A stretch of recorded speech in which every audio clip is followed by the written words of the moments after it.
Ве повикувам сите да ја прочитате програмата. Не случајно го правам ова секаде и го говорам ова секаде. Знаете што?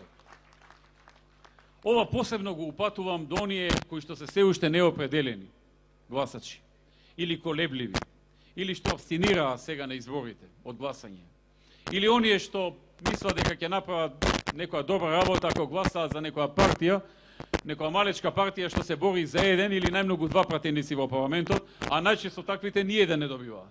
Ништо нема да направат со тоа. Еден како ниеден. Ќе се мафта таму во парламентот, ќе гледа за него нешто да заврши, ако може за некој од партијата и толку. Тоа е борбата на тие партии.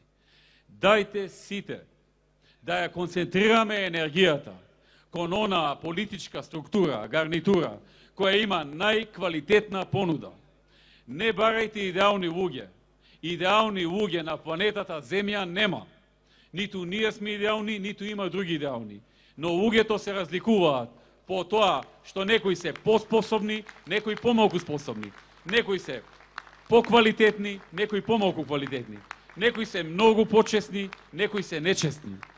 Некои се многу работливи, некои се малку работливи. Лесно е некому да му најдете мана. На тој ова му фали, на овој она му фали.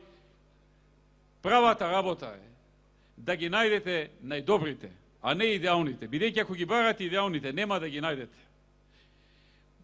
Искористете ја можноста што во овој момент Македонија има политичка гарнитура која не лесно се состави. Јас најмалку 30 луѓе поканив да дојдат во Македонија и тие дојдоа од македонската диаспора. Некои од нив и охриѓани. Виктор Мизо дојде од Њујорк. Работеше за Мекензи, работеше за General Electric, работеше за многу други крупни компании. Дојде, работи, еве човекот успеа да обезбеди и за Охрид нешто, и за Македонија исто така многу. Го поканив Бил Павлевски, исто така охриѓанец. Поканив многу други наши луѓе. Го поканив Веле Самак, кој што беше во Сиетл, во Microsoft. Ги оставија своите добро платени работи, дојдоа во Македонија.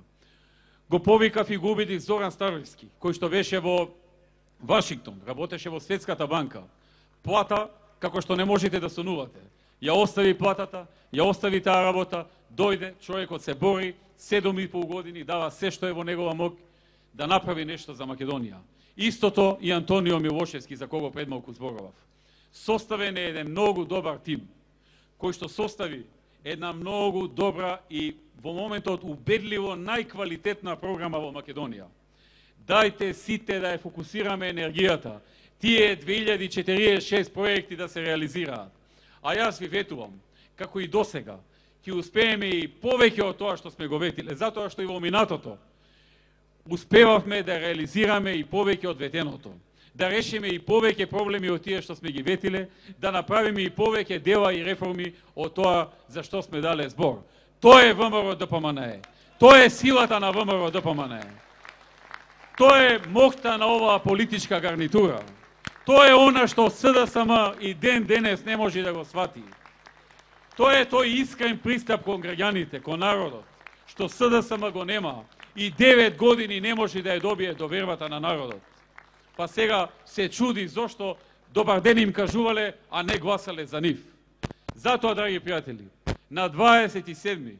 ве повикувам масовно, потребни ни се 62 пратеника, 62 места во парламентот. Ако некој доскоро се сомневаше кој ќе победи, сега веќе е јасно. Ако некој доскоро се сомневаше колкава ќе е разликата и дали воопшто имаме шанси за 62 пратеника, сега е јасно дека малку ни фали. Ни фали малку повеќе енергија од оние кои не излегоа да гласаат, оние кои се колебаат, оние кои што можеби еве нешто ги разочарало, можеби некоја наша грешка, можеби некој неостварен нивни план. Малку ни треба повеќе, да дојдеме до 62 места, да не уценува ДУИ, да не ни бара промени на устави, да не ни бара да го земаме правото на граѓанинот, да тој гласа за председател, а не да ДУИ гласа за бира председател, а не граѓанинот.